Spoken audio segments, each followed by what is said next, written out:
The crystalline halls of Sunspire Academy hummed with nervous energy as students from across the galaxy gathered in the Grand Assembly Chamber.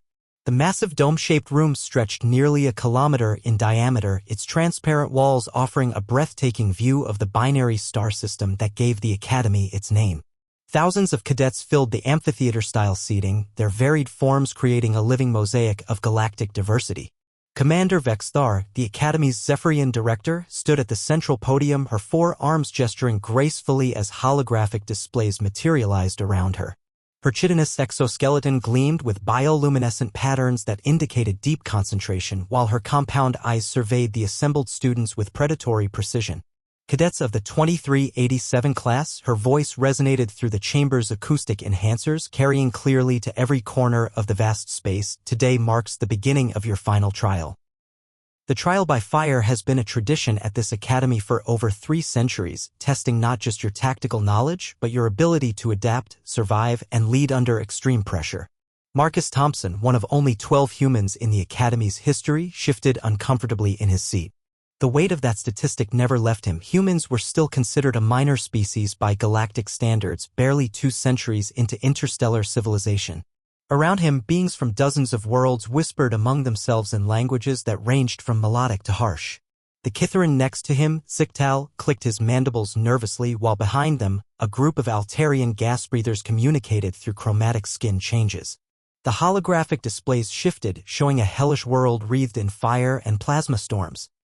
Pyraxis 7 rotated slowly before them, its surface scarred by constant volcanic activity and electromagnetic tempests that could fry unshielded electronics in seconds. The scenario is simple, Commander Vexthar continued, her voice taking on an ominous tone. You will be dropped on Pyraxis 7, a world where the very atmosphere burns with plasma storms. Your mission: survive for 7 standard days, locate and secure 3 ancient Forerunner artifacts, and extract to the designated coordinates. You will work in teams of 5, randomly assigned. Marcus felt his heart rate spike as murmurs of concern rippled through the assembly. Pyraxis 7 was legendary among military circles, a world where even the most advanced species had failed training exercises. The Threnodidae, with their rock-like hides, had lost an entire battalion there during the border wars. The Vailians, masters of extreme environment survival, had declared the planet unsuitable for military operations. The fact that they were sending Academy cadets there spoke to either supreme confidence or desperate necessity. You may be wondering, Commander Vexthar's voice cut through the whispers, why we would send you to such a hostile environment. The answer lies in the nature of the threats our alliance faces. The Void Seekers do not choose convenient battlefields. They strike where we are weakest, where our comfortable advantages mean nothing. Pyraxis 7 will strip away everything except your core abilities, your intelligence, your adaptability, and your will to survive. The commander's 4 arms gestured toward different sections of the assembly. Some of you come from high-gravity worlds and possess incredible physical strength. Others have evolved in the depths of space and can survive in environments that would instantly kill most beings. A few, her compound eyes seemed to focus on Marcus, come from worlds that offered no special advantages, forcing your species to adapt through ingenuity rather than evolution. Marcus swallowed hard. The implication was clear. This trial would test not just their individual abilities, but their capacity to work together when their natural advantages failed them. The artifacts you seek, Commander Vexthar continued, are not merely objects to be collected. They are keys to understanding Forerunner technology and potentially to ending the Void Seeker threat once and for all. The teams that succeed will graduate with honors and immediate placement in the Alliance's most elite units. Those who fail, she paused dramatically, will have the honor of having given their all for the greater good. The chamber fell silent as the implications sank in. This wasn't just a training exercise, it was a trial with potentially fatal consequences, and the stakes extended far beyond their individual futures. The team assignments flickered across the chamber's massive displays, each name glowing in the distinctive colors of their homeworld's stellar classification.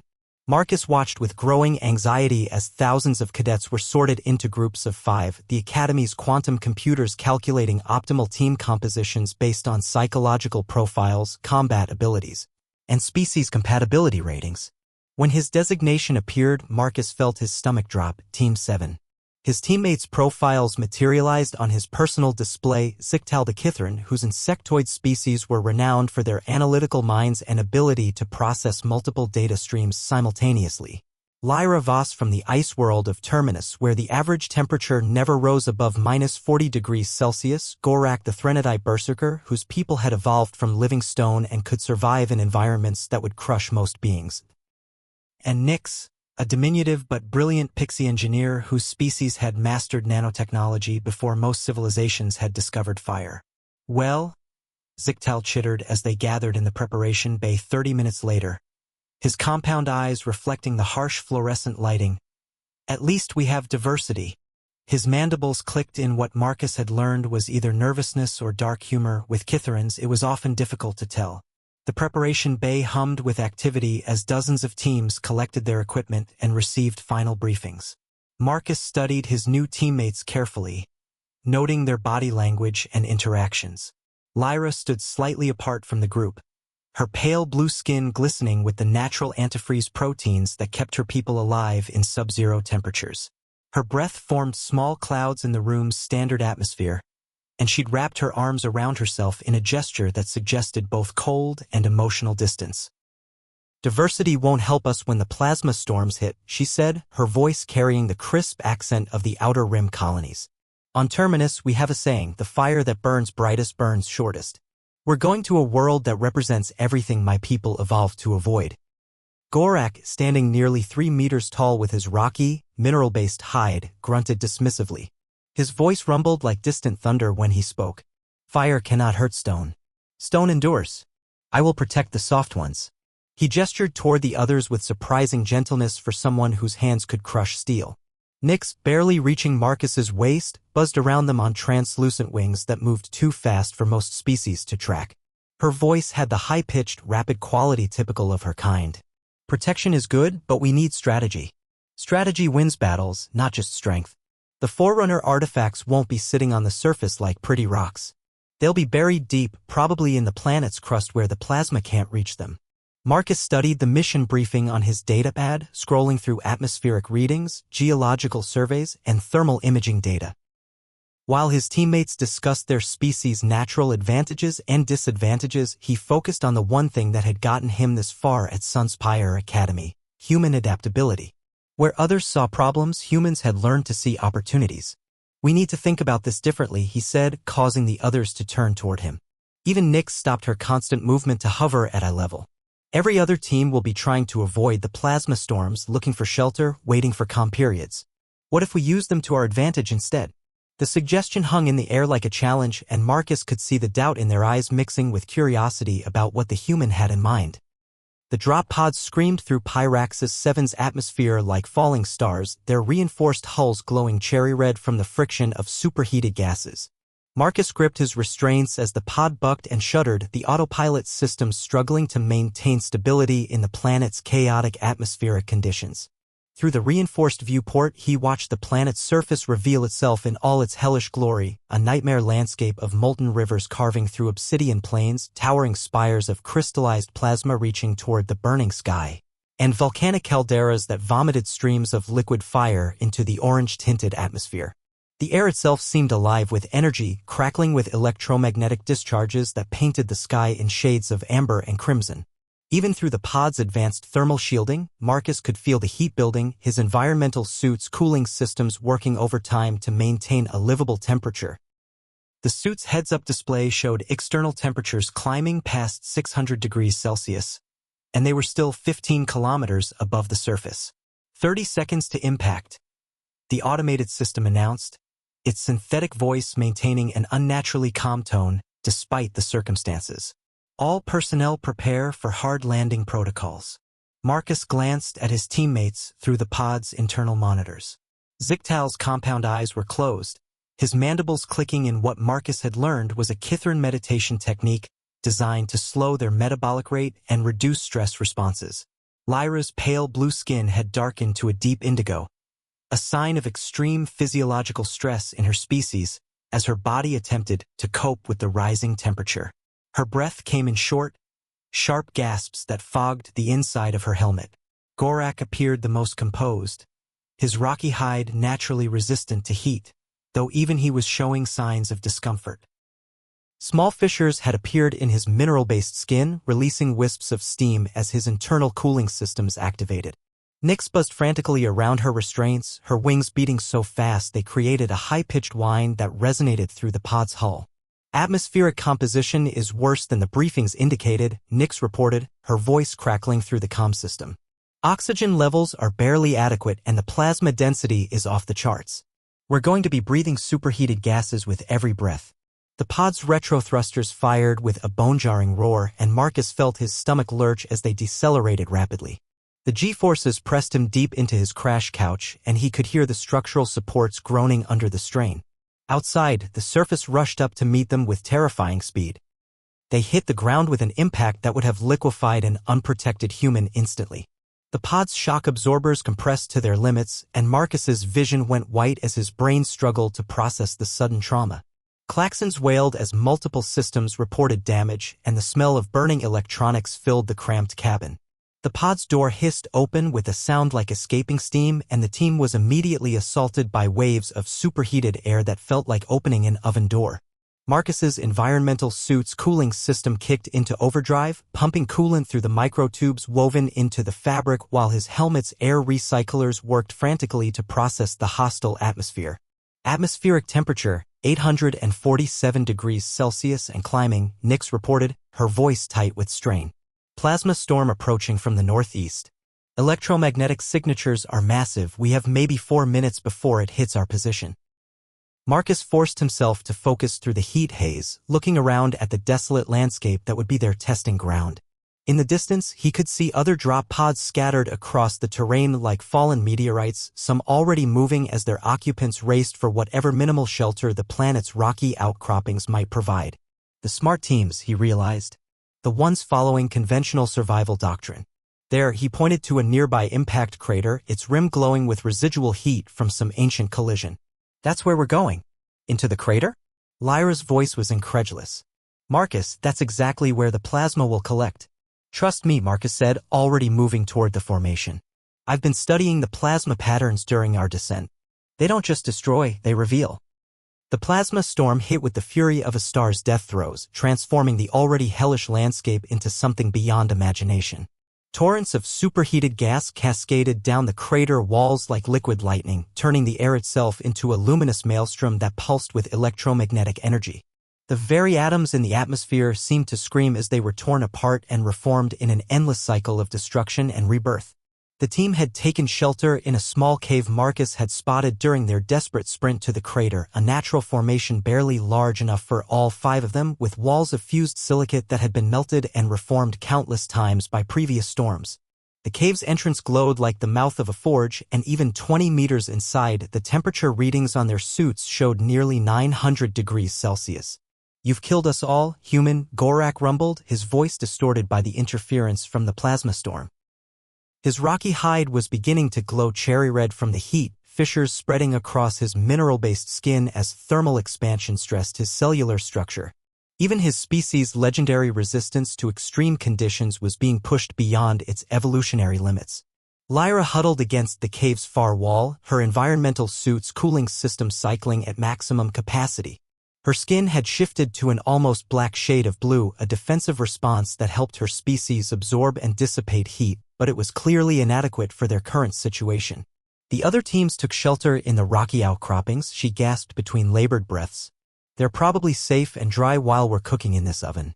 Zictal's compound eyes reflected the cave's hellish glow as he monitored his scanner, his mandibles clicking in a rapid staccato pattern that indicated extreme stress. Electromagnetic interference is off the charts, he reported. I can barely get readings through the storm.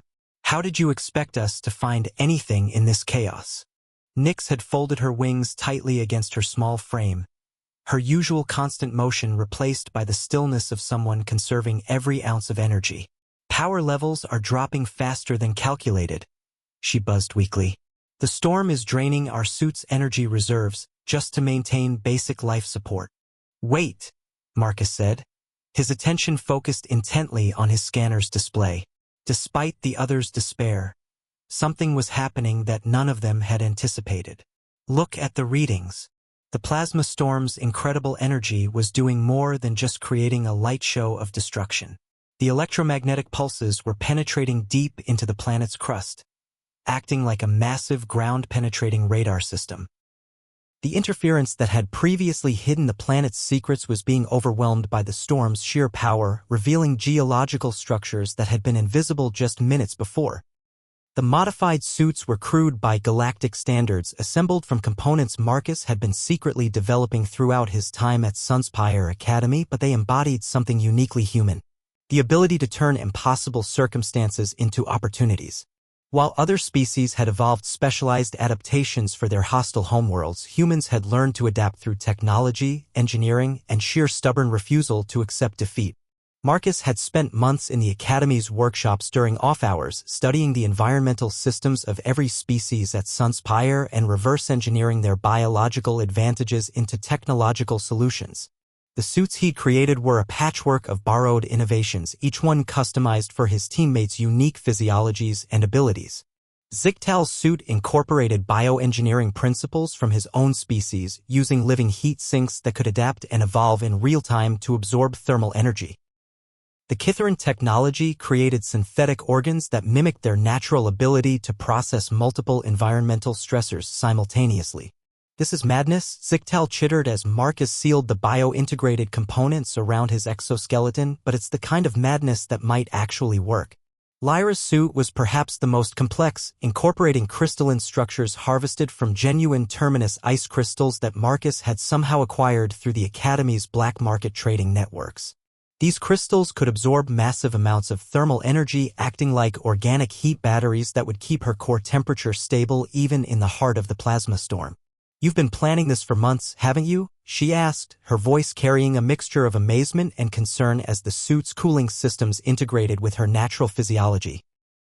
Gorak's suit was built around his existing mineral armor, using metallic polymers that would conduct heat away from his body while amplifying his natural resistance to extreme temperatures. The design turned him into a living shield capable of protecting the others while channeling the plasma's energy harmlessly around his massive frame. "Little human builds good armor," the Threnodai rumbled approvingly as the suit's systems synchronized with his rocky hide. Nyx's suit was the most advanced, incorporating cutting-edge pixie nanotechnology that Marcus had somehow convinced her to share during their study sessions. The microscopic machines could adapt the suit's properties in real time, creating reactive camouflage and environmental protection that shifted moment by moment. "How did you even know we'd need something like this?" she buzzed, her wings testing the suit's aerodynamic modifications. "Because humans don't just adapt to their environment," Marcus explained as he donned his own suit, a hybrid design that incorporated elements from all the others. "We change the environment to suit us. But when that's not possible, we find a way to become something new." As they prepared for the descent, Marcus reviewed the plasma flow patterns he'd been studying since their arrival. The storm wasn't random chaos, it followed predictable currents and thermal gradients that could be navigated if one understood the underlying physics. "Remember," Marcus said as they positioned themselves at the cave entrance where the plasma flowed like a vertical river of fire, "the plasma flows follow predictable patterns. We use the downward currents to descend, then break off into the cavern system I detected. Stay close, trust your suits, and whatever happens, don't fight the current." They launched themselves into the heart of the storm, 5 unlikely allies diving into an inferno that should have killed them instantly. "The artifacts," Nyx breathed, her compound eyes widening as she processed the data. "They're directly below us, maybe 200 meters down. The storm is acting like a massive scanner, revealing everything that was hidden. But how do we get to them?" Zictal asked, his analytical mind already working through the impossibility of their situation. "The plasma will keep us pinned here for hours, maybe days. Even if we could move, how do we dig through 200 meters of solid rock?" Marcus smiled grimly, the expression hidden behind his helmet's visor. Around him, the storm raged with the power of a contained sun, but he saw something his teammates didn't: opportunity disguised as catastrophe.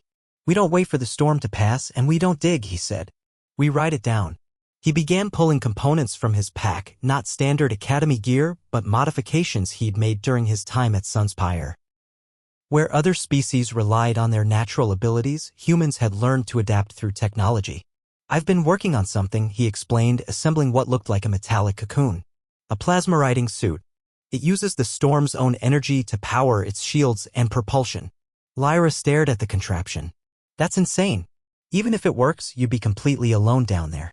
Not alone, Marcus corrected. You're all coming with me. Team 12 had beaten them to the chamber, but barely.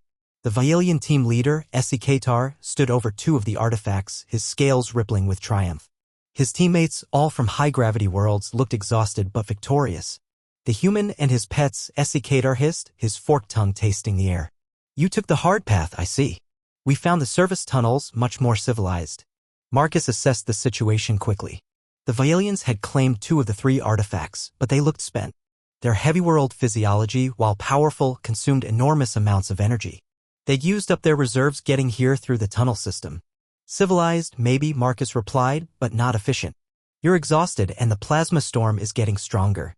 Those tunnels won't be safe for much longer. As if summoned by his words, a rumble shook the chamber. Through the tunnel entrance the Vailians had used, a faint orange glow was becoming visible. The plasma is finding its way down, Nyx reported. The tunnel system is compromised.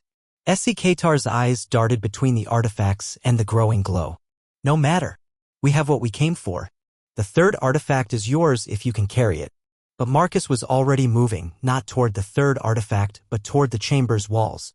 His scanner had detected something the Vailians had missed, a hidden passage behind the Forerunner script.